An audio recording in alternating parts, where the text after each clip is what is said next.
Yeah, today I'll be presenting some provisional findings on a piece of research I'm doing, which aims to answer the question, what should we teach to help society mitigate existential threats, according to existential risk experts?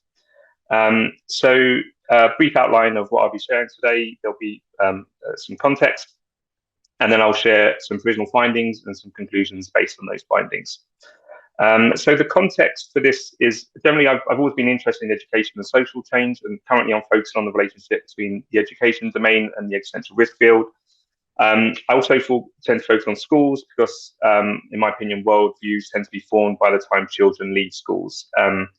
One thing that really strikes me about the relationship between existential risk and education is that both fields seem to kind of overlook each other, and I'm quite interested in that. For example, if we were to look at a perhaps common view in the existential risk world.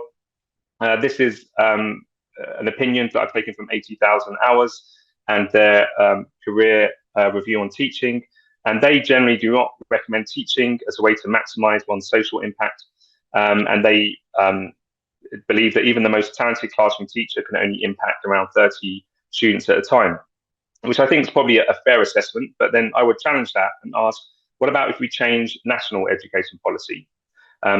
If we do that, then maybe we would have a much wider reach.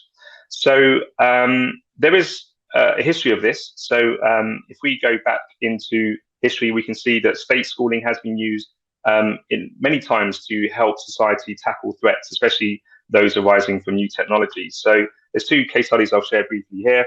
The first is state schooling in the Industrial Revolution. So there was a huge influx at this time in the UK and the US of individuals to urban areas, and this created much social disruption. There was concerns about poverty, crime, social unrest, and people in positions of power saw this as an existential threat. They saw this social upheaval as a real threat to existence. And there's a quote here from James K. Shuttleworth, who was a member of Parliament and who was the architect of British state education. I'll give you a few seconds to read this quote, which is indicative of this concern.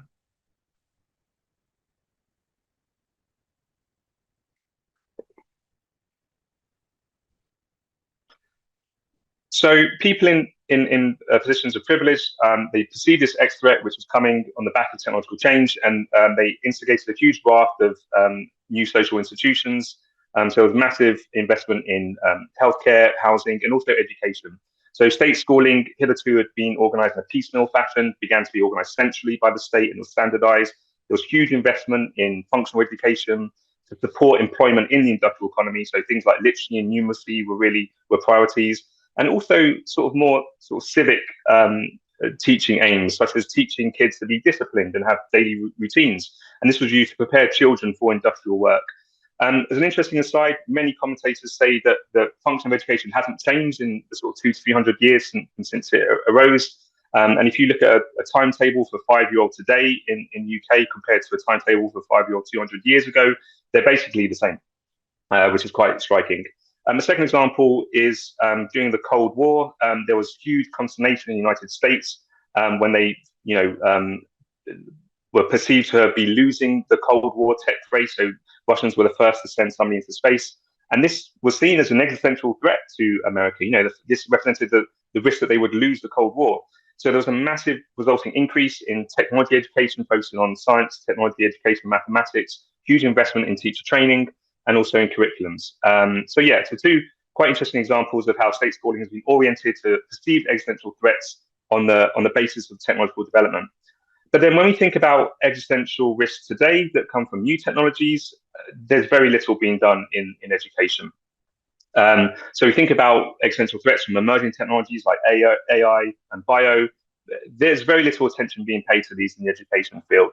So in education, there's a strong focus on threats coming from climate change and environmental degradation, which are obviously really important. But then very, very little attention on emerging threats like AI and bio. So here's some indicative data.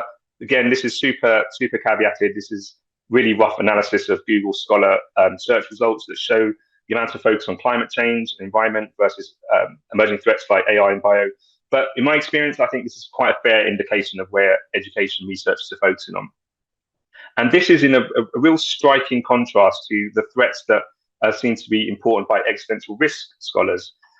So again, there are issues with this ranking, definitely. But when you think about scholars such as Sandberg and Bostrom, Ord, there's this sort of, seems to be a consensus that emerging threats are more likely to cause human extinction than climate change and environmental degradation. And I think it's an interesting sort of contrast between where the education world's focusing. So this discrepancy has led me to my current research, in which I asked, what should we teach to make society better at mitigating all existential risks?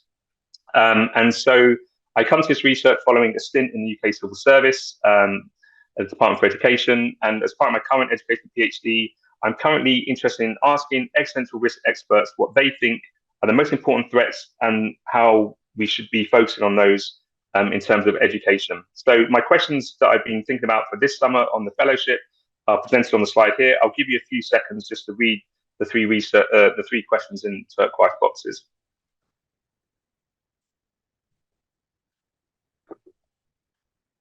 And so my aim is to get this data, translate it in some kind of curricular framework, and then go back to decision makers at the Department of Education and ask them how can we change policy to introduce this kind of education intervention.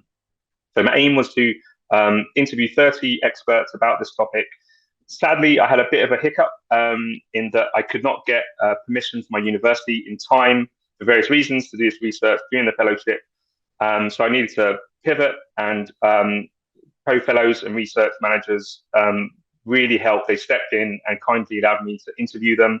So I organized 12 interviews with ERA fellows and research managers, and this was super helpful. It's allowed me to finalize my interview protocol, gather really useful data that's actually given me much food for thought, and also might provide a potential interesting contrast to the data from experts when I start to interview them from next week. So it'd be interesting to see the differences in opinion, if any.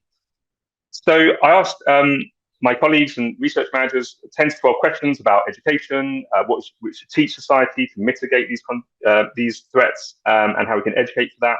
And there's two pieces of data that I'd like to share with you that I found interesting. The first was I asked them, what are the most pressing threats that we need to address? And so these responses here were by far the most popular. So I'll give you a few seconds just to have a look at these.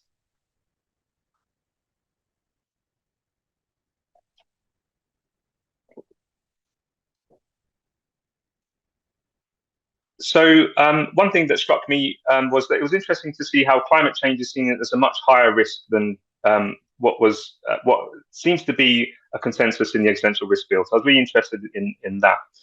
Also, I should highlight that there's three caveats to this data.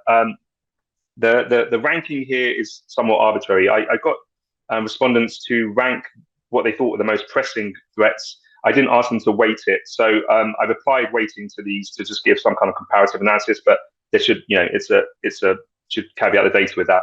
And that applies to both sets of data I'm presenting today.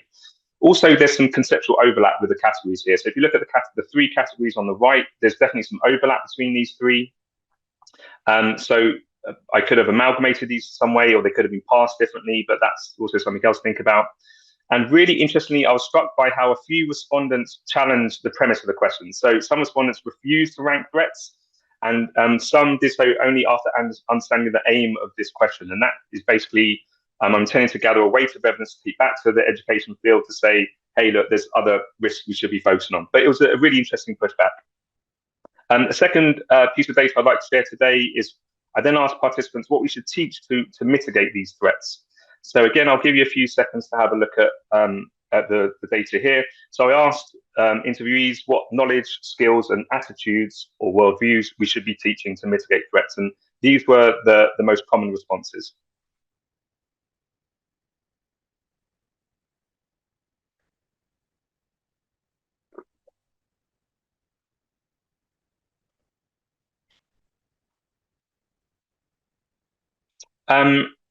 I have to say there was a much wider range of opinions on this. I was really struck by that. There was a huge range. And this is perhaps indicative of the fact that the threats we're facing are super complex.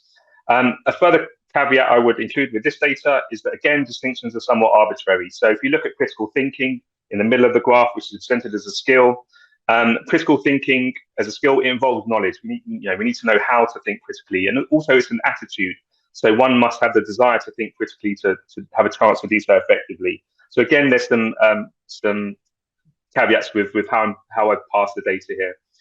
Interestingly, I was struck by the fact that in this exercise, in this question, interviewees were not, they had no problem with ranking them, which was in contrast to how some of them had, they were reticent at ranking threats. So there's an interesting difference. It makes me wonder why. Based on these, I have just a couple of, three provisional conclusions to share. The first is that I'm a bit conscious of time, so I'll skip the next one and just go to the fact that there is a clear provisional message to education researchers. So coming back to my research question, how does current interventions compare with what existential risk experts think we should be focusing on? Two clear messages to education researchers. One, we need to keep thinking about how education can help mitigate climate change, inequality and poverty. But also, we definitely need to expand this to include thinking on AI, bionuclear, technology race, theories of future. And secondly, a message to policy decision makers seems to be, my slides have frozen. Okay, so thinking about the gaps that we might need to address. So it seems we need to expand education to help stop new risks such as AI and also their underlying causes. So how does the tech race lead to cause risks emerging? How does inequality shape the emergence of cause risks? And then finally, it seems we need a really wide range of knowledge, skills, and attitudes as well, which I think was an interesting conclusion. So yeah, that's it for me today. And just finally, just want to say a massive thank you to everyone who helped with the research. Yeah, happy to answer any questions if any.